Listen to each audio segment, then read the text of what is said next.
Chers amis, nous arrivons à notre 4e vidéo d'introduction et tout ce que je vais dire vient comme compléter ce que nous avons vu déjà. Aujourd'hui, c'est une question qui est quand même essentielle, c'est celle de notre réponse à la parole. Qu'est-ce que Dieu attend de nous? Lui qui nous parle, qu'est-ce qu'il attend de nous? Dans toutes les réponses que nous apportons à l'accueil de la parole de Dieu, il y a à chaque fois une dimension personnelle et une dimension communautaire. Et on ne peut pas les séparer, ce n'est pas l'une ou l'autre. Il y a cette dimension personnelle qui va engager ma personne avec mon intelligence, ma volonté, ma liberté, mon histoire, et il y a la réponse que nous apportons en tant que communauté qui accueille la parole de Dieu. La première réponse à la parole de Dieu, c'est d'abord notre foi. Nous voyons à la fin de l'évangile de Saint Jean, dans sa première conclusion au chapitre 20, Saint Jean qui va nous dire, il y a encore beaucoup d'autres signes que Jésus a fait en présence des disciples et qui ne sont pas écrits dans ce livre, mais ceux-là ont été écrits pour que vous croyiez que Jésus est le Christ, le Fils de Dieu, et pour qu'en croyant, vous ayez la vie en son nom. Le but de tout ce qui a été écrit, c'est pour que nous puissions croire et qu'en croyant, nous puissions recevoir cette vie qu'il nous donne. Jésus dira dans l'Évangile, l'œuvre de Dieu, c'est que vous croyez en celui qu'il a envoyé. Il s'agit donc pour nous d'adhérer à cette parole par la foi, et c'est bien le résultat de ce que nous avons entendu, puisque saint Paul, dans la lettre aux Romains, nous dit que la foi naît de ce qu'on entend, et ce qu'on entend, c'est l'annonce de la parole du Christ. Donc ce sera une démarche que je vais vivre personnellement, puisque la foi est un chemin que nous vivons personnellement, mais c'est aussi une réponse que nous vivons en communauté, que nous vivons en Église, et c'est pourquoi dans la liturgie de la messe le dimanche, après cette liturgie de la parole, après avoir entendu les textes de l'Écriture, après avoir entendu l'homélie, donc la réponse que nous apportons, nous nous mettons debout et ensemble nous proclamons notre foi avec les paroles qui nous permettent, comme d'une seule bouche et d'un seul cœur, de répondre au Seigneur et de dire au Seigneur que oui, nous croyons. Alors cette foi va nous mettre en mouvement. Donc ce n'est pas seulement une formulation de notre foi, c'est aussi une foi qui va nous permettre de prendre des décisions. La deuxième chose, qui est finalement la première décision que le Seigneur attend de nous, lorsque nous accueillons sa parole, c'est que nous puissions entrer dans une prière qui soit vraiment un dialogue avec lui. Et ce dialogue avec Dieu est pour nous quelque chose d'essentiel, puisque chacun de nous est vraiment destinataire de la parole, et c'est dans ce dialogue que nous allons comprendre vraiment notre identité. Et il est difficile de se comprendre, de comprendre le sens de l'existence, de comprendre notre monde si nous ne sommes pas dans ce dialogue vivant. Donc cette prière, elle est nourrie par la parole de Dieu, et si notre prière personnelle n'est pas nourrie par la parole de Dieu, qu'est-ce qui va se passer? Eh bien, nous allons nourrir notre prière par des choses qui peuvent finalement nous replier sur nous-mêmes, nous fermer sur nous-mêmes. Si par exemple j'ai un problème et que ce problème est préoccupant, alors je peux finalement passer tout mon temps de prière à réfléchir à mon problème, voire même pire, à essayer de trouver une solution. Évidemment, il y a des préoccupations, il y a parfois par exemple aussi des conversations un peu houleuses, un peu difficiles, parce que souvent nous sommes pris aussi par des relations humaines qui sont un peu difficiles, et nous pouvons être tentés dans notre prière de continuer une conversation, mais ce n'est pas ce que Dieu attend de nous. Alors il est bon effectivement de déposer nos préoccupations du moment, nos soucis, nos problèmes. Il est bon de pouvoir exprimer tout ce que nous pouvons ressentir, mais nous avons besoin de déposer pour mieux nous ouvrir à ce dialogue et pour mieux accueillir aussi ce que le Seigneur veut nous dire. La parole de Dieu va répondre en réalité à toutes les questions qui peuvent se poser à nous, à toutes les situations que nous pouvons rencontrer. Puisque cette parole, c'est une parole adressée aux êtres humains et qui va donc nous rejoindre dans la réalité de notre vie humaine. Ce n'est pas une parole en l'air qui n'a rien à voir avec notre identité, notre vocation, notre réalité. C'est vraiment une parole qui nous rejoint dans notre vie humaine. Et donc une fois que j'ai confié tout, je vais rentrer vraiment dans une écoute, je vais accueillir cette parole, je vais donc méditer sur ce que je lis, et spécialement dans les évangiles, puisque ce sont les évangiles qui restent quand même pour nous les textes principaux sur lesquels nous allons méditer et à travers lesquels nous avons vraiment rencontré le Seigneur Jésus.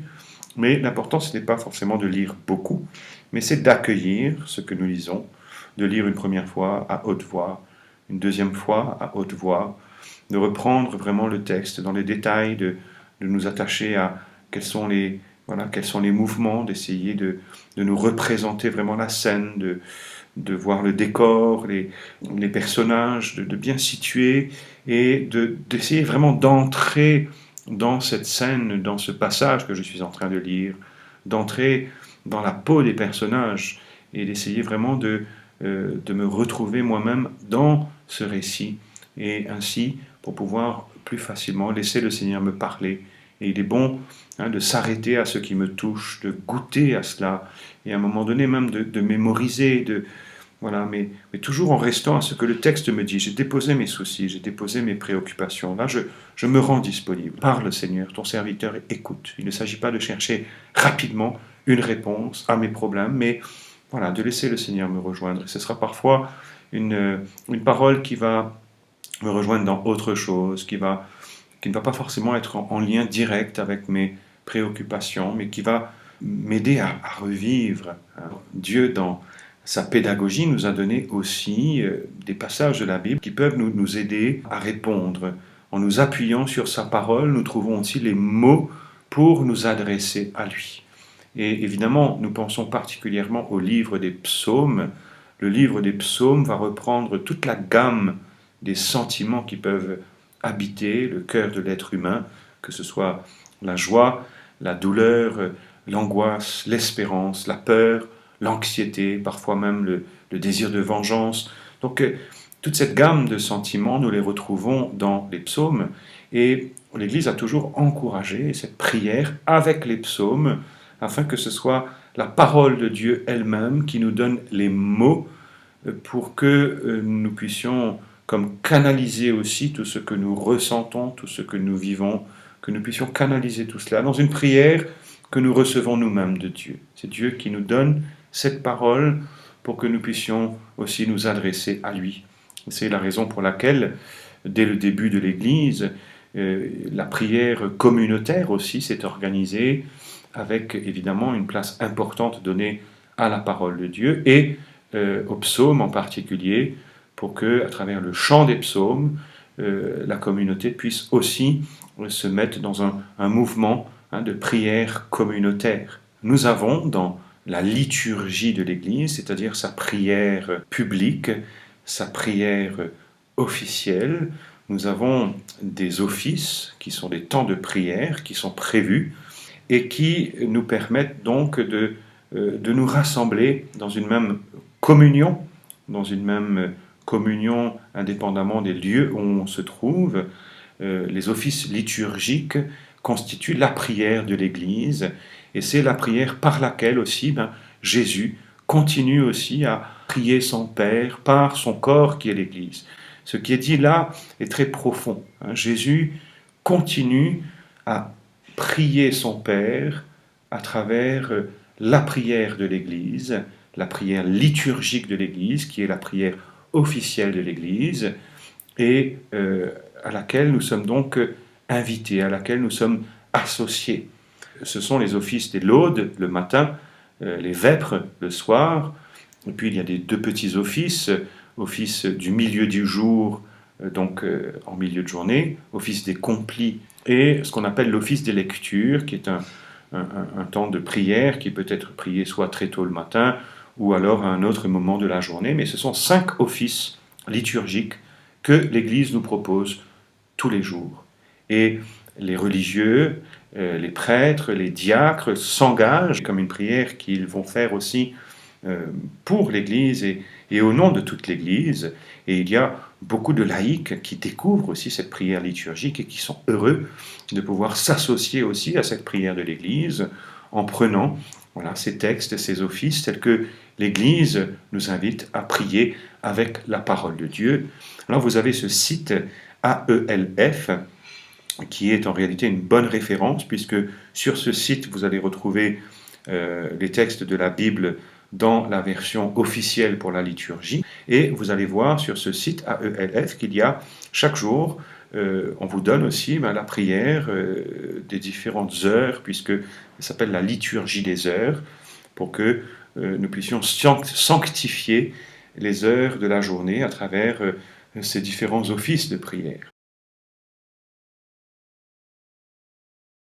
Comme troisième point, une réponse que Dieu attend de nous aussi, qui est la célébration des sacrements. Nous le voyons bien dans le livre des Actes des Apôtres, à la fin de la grande prédication que Pierre va faire au jour de la Pentecôte, les cœurs sont touchés, profondément touchés par ce qu'ils entendent. C'est vraiment l'Esprit Saint qui parle à travers Pierre, et ils vont demander « Que devons-nous faire ?» Et Pierre va répondre « Convertissez-vous et que chacun de vous soit baptisé. » Les sacrements sont pour nous comme une réponse aussi à la parole de Dieu, parce que, à travers ces sacrements, nous allons vraiment permettre au Seigneur aussi d'agir profondément en nous, de nous transformer. Si Jésus, dans l'Évangile, il accompagnait sa prédication de signes, de miracles, eh bien, dans le temps de l'Église, Jésus continue à être présent à travers la parole qui est annoncée, mais cette parole s'accompagne de signes, et les signes principaux par lesquels Jésus agit, ce sont les sacrements. Et nous avons besoin de ces sacrements.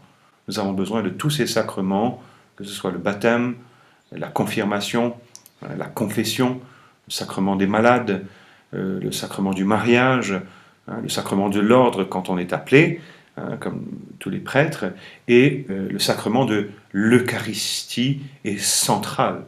Dans tous ces sacrements, nous retrouvons l'origine dans les textes du Nouveau Testament, puisque c'est vraiment Jésus lui-même qui a institué ces sacrements, et dans chacune de ces célébrations, nous allons avoir toujours un temps pour écouter la parole de Dieu, et ensuite pour répondre à la parole de Dieu à travers un signe sacramentel, et donc un rite qui va permettre au Seigneur d'agir et nous permettre aussi de rencontrer le Seigneur. Le sacrement, par exemple, de la confession, qui va permettre aux baptisés de pouvoir se réconcilier avec Dieu. Jésus lui-même, première parole dans l'évangile de Marc, par exemple, au chapitre 1er, verset 15, il commence en disant « Convertissez-vous et croyez à l'évangile ». Ce chemin de conversion n'est jamais fini, c'est-à-dire de revenir au Seigneur, de nous réconcilier avec lui, de recevoir le pardon de nos péchés, et nous avons besoin pour ça de revenir à lui par le sacrement de la confession ou de la réconciliation. Et c'est un sacrement qui est vital aussi, comme une réponse à la parole de Dieu, cette parole qui va nous éclairer aussi et qui va nous aider à mieux nous préparer à cette réconciliation. Dans l'évangile de Jean, au chapitre 20, nous entendons Jésus qui dit à ses apôtres « À qui vous remettrez ces péchés, ils seront remis ». Nous avons tous besoin de cette confession pour rester dans une vie qui soit vraiment unie au Seigneur, parce que le péché nous éloigne de lui. Et à travers la démarche de réconciliation, nous revenons à lui et nous lui permettons de nous guérir. Il y a dans tous ces sacrements donc une réponse à la parole de Dieu, une réponse à Dieu qui se donne, et évidemment, parmi tous ces sacrements, si le baptême est le premier, donc la première étape, l'Eucharistie est vitale pour tous les baptisés, et nous voyons très clairement dans les textes de l'Évangile comment Jésus institue l'Eucharistie. Nous voyons que Jésus parle de ce grand don qu'il va faire à son Église. Saint Paul lui-même revient sur cette institution. Nous avons besoin de l'Eucharistie. Et l'Eucharistie nous permet donc non seulement d'accueillir la parole de Dieu et l'explication, mais d'être nourris par le corps du Christ et de pouvoir ainsi nous-mêmes entrer de plus en plus dans une vie qui va être tout entière comme une réponse à Dieu qui nous parle.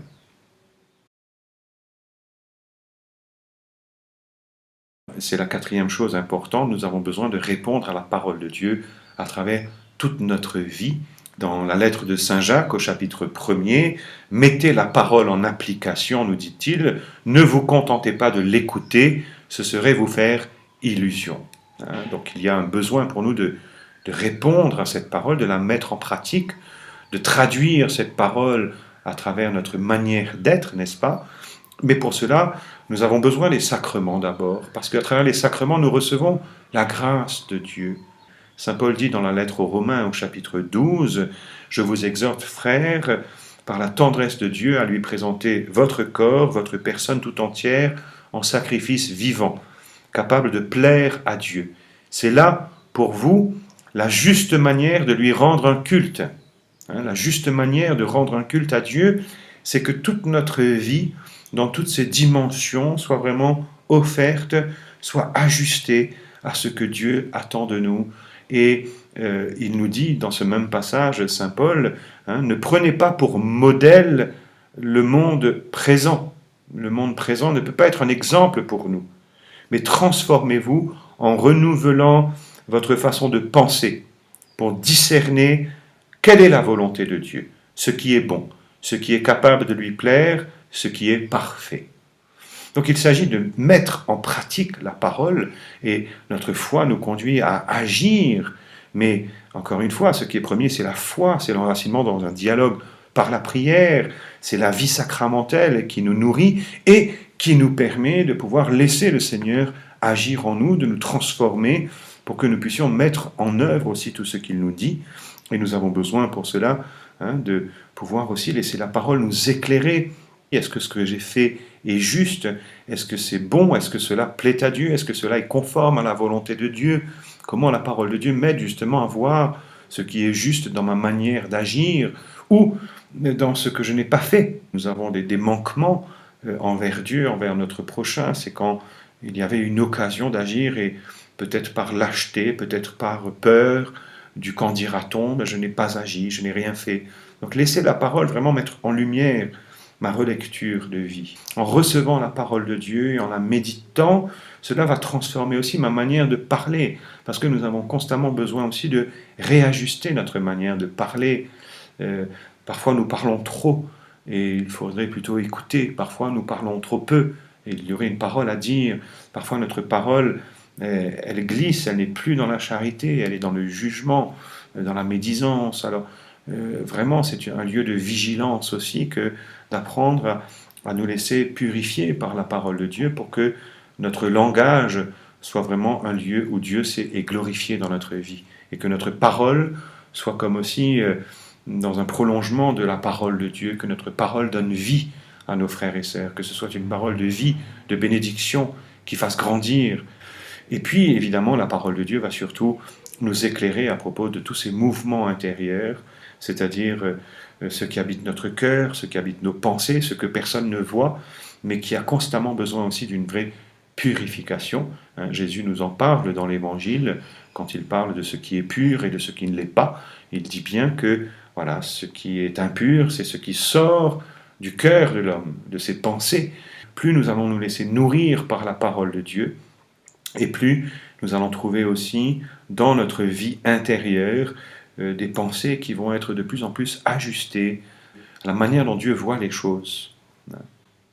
Alors, nous voyons bien l'importance pour nous de répondre à cette parole pour que notre vie tout entière soit vraiment comme un culte qui rende gloire à Dieu et soit toute une joyeuse réponse à la parole de Dieu.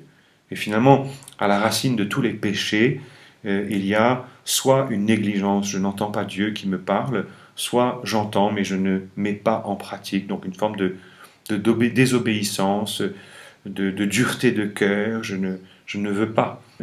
Le Seigneur veut nous montrer que la vraie liberté, c'est de répondre généreusement à sa parole. Nous avons, de par notre baptême, cette vocation aussi à porter la bonne nouvelle. Et à la porter pas simplement par l'exemple que nous donnons, mais aussi d'une manière claire et explicite. Le Seigneur, quand il va envoyer les 12 après la résurrection, il leur dit, proclamez la bonne nouvelle à toute la création, proclamez. Donc il nous faut aussi à un moment donné pouvoir annoncer aussi le Christ et partager aussi ce que nous recevons de lui et dire comment cette parole nous éclaire, comment elle nous nourrit. Il est bon de pouvoir annoncer cela, et pas simplement dans des grandes occasions, mais tout simplement dans la vie familiale, les enfants, les parents envers leurs enfants. Les catéchètes sont invités vraiment à être habités par la parole de Dieu aussi, pour ne pas simplement réciter une leçon, mais vraiment être dans un enthousiasme, à transmettre aussi le goût de la parole de Dieu qui habite nos cœurs, qui vient nous éclairer. Et finalement, l'annonce de la bonne nouvelle, c'est la vocation de tout chrétien. Saint Paul nous dit, je n'ai pas honte d'être au service de l'Évangile. Parfois, c'est un peu la honte du regard des autres, du jugement. Je n'ai pas honte. Et il poursuit en disant, cet Évangile est la puissance de Dieu pour le salut de tout homme qui est devenu croyant. Alors, voilà comment le Seigneur nous apprend à vraiment recevoir cette parole qui vient de lui. Il nous invite aussi à répondre, que ce soit de manière personnelle et de manière communautaire, par notre foi, qui est un chemin, notre prière, qui a constamment besoin aussi de vigilance, d'être renouvelée. Il nous invite à répondre à travers notre pratique sacramentelle, qui est pour nous vitale, et particulièrement le sacrement de l'Eucharistie, le sacrement de la confession. Nous en avons besoin pour demeurer dans le Seigneur. Il nous invite évidemment à répondre par toute notre vie, notre manière de vivre, mais aussi en étant nous-mêmes comme des porte-paroles pour annoncer la bonne nouvelle. Aujourd'hui, je voudrais vous encourager à terminer la lecture de l'évangile de Luc, si vous l'avez bien commencé. Si vous n'avez pas pu bien suivre les vidéos d'introduction, vous pouvez reprendre ces éléments qui nous aideront dans la suite de ce parcours. Et aujourd'hui, je vous invite comme exercice à reprendre Matthieu chapitre 7, versets 12 à 27. Donc reprenez ce texte, laissez ces paroles vraiment vous rejoindre. Prenez le temps de lire, de relire, de bien entendre qu'est-ce que le Seigneur dit, comment cela vous rejoint, de ne pas aller trop vite dans dire oui j'ai compris. Non, la parole doit pénétrer un peu profondément en nous. Donc ça demande à prendre du silence, à bien écouter, à laisser voir qu'est-ce qui nous touche, pourquoi ça nous touche, qu'est-ce qui nous interpelle. Et puis c'est bon, donc quand on a l'occasion, là, en petit groupe, de partager qu'est-ce qui m'a touché, puis de s'écouter mutuellement. Combien c'est important aussi dans les petits groupes de parole, de vraiment écouter l'autre, de ne pas l'interrompre, de ne pas compléter ce qu'il a dit.